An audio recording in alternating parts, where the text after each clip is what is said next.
গভীর রাতে লোহার গ্রিল কেটে ঘরে ঢুকে পড়ে চোরচক্রের সদস্যরা। এরপরই ঘটনাচক্রে হয় হত্যাকাণ্ড। ঘটনাটি জামালপুরের সরিষাবাড়িতে। কে জানত শীতের এই রাতেই আকস্মিক হানায় প্রাণ যাবে গৃহবধূর। জানা গেছে র‍্যাব ২ এর সহকারী উপপরিদর্শক মহরউদ্দিন রাজধানীতে কর্মরত থাকায় বাড়িতে এর আগেও ৩ বার চুরির ঘটনা ঘটেছে। সে ঘটনায় থানায় করা হয়েছিল জিডিও। পুনরায় গত বুধবার রাতে ঘটে চুরির ঘটনা। সে সময় চোরদের চিনে ফেলায় গলায় ওড়না পেঁচিয়ে শ্বাসরোধ করে হত্যা করা হয় র‍্যাব কর্মকর্তা মহরউদ্দিনের স্ত্রী লিপি খাতুনকে। তবে বাসায় থাকা মহরউদ্দিনের মেয়ে মিথি আক্তারকে জিম্মি করা হয়েছিল, কিন্তু মহরউদ্দিনের মেয়ে বেঁচে আছে। এদিকে লিপি বেগম মারা গেলে মালামাল রেখেই পালিয়ে যায় চোর চক্রের সদস্যরা।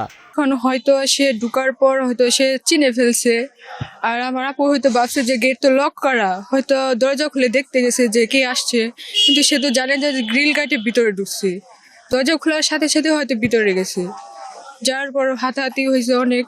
তার মেয়ে বলতে চাইছে কিন্তু তাকে ধমক দিয়ে চুপ করে রাখাইছে, কিছু বলতে পারে নাই। পরে আমরা যাই দেখি গলার এই সাইড দিয়ে অনেক জখম হয়ে আছে আর কি। আইনশৃঙ্খলা বাহিনীর সদস্যের বাসায় পরপর চুরি এবং সবশেষ হত্যাকাণ্ড। এমন ঘটনায় এলাকা জুড়ে চাঞ্চল্যের সৃষ্টি হয়েছে, পাশাপাশি আতঙ্ক বিরাজ করছে স্থানীয় বাসিন্দাদের মাঝে। এই ন্যাক্কারজনক ঘটনার সুষ্ঠু তদন্ত ও জড়িতদের চিহ্নিত করে বিচারের আওতায় আনার দাবি জানিয়েছেন নিহতের স্বজন ও স্থানীয় বাসিন্দারা। এখানে আশপাশে সবাই মহিলারা থাকে বা অনেক প্রবাসী ওখানে থাকে, বা পাশে আমার নির্মাণাধীন কাজ চলতেছে, বিদায় ওখানে আমি ভাড়াটিয়া হিসেবে বসবাস করতেছি। ডাকাতি হোক যে কোনো আমি উপযুক্ত শাস্তি বা বিচার চাই। পুলিশ সদস্যের বাসায় এরকম একটা নৃশংস হত্যাকাণ্ডের ঘটনা ঘটলে আমরা যারা সাধারণ মানুষ আছি তাদের নিরাপত্তাটা কোথায়? তো আমি একজন সাধারণ নাগরিক হিসেবে আমি দাবি রাখবো যে যত দ্রুত সম্ভব তদন্ত সাপেক্ষে আসামি শনাক্ত করে আইনের আওতায় নেওয়ার জন্য অনুরোধ জ্ঞাপন করব, এবং সাধারণ মানুষ যাতে নিরাপত্তার একটা বেষ্টনীতে থাকতে পারে সেই ব্যবস্থাটা প্রশাসনের কাছে দাবি করছি। এদিকে ঘটনার সাথে জড়িতদের চিহ্নিত করে আটকের চেষ্টা চলমান রয়েছে এবং হত্যা মামলা প্রক্রিয়াধীন রয়েছে বলে জানায় পুলিশ। অজ্ঞাতনামা চোর বারান্দার গ্রিল কেটে ভিতরে প্রবেশ করে।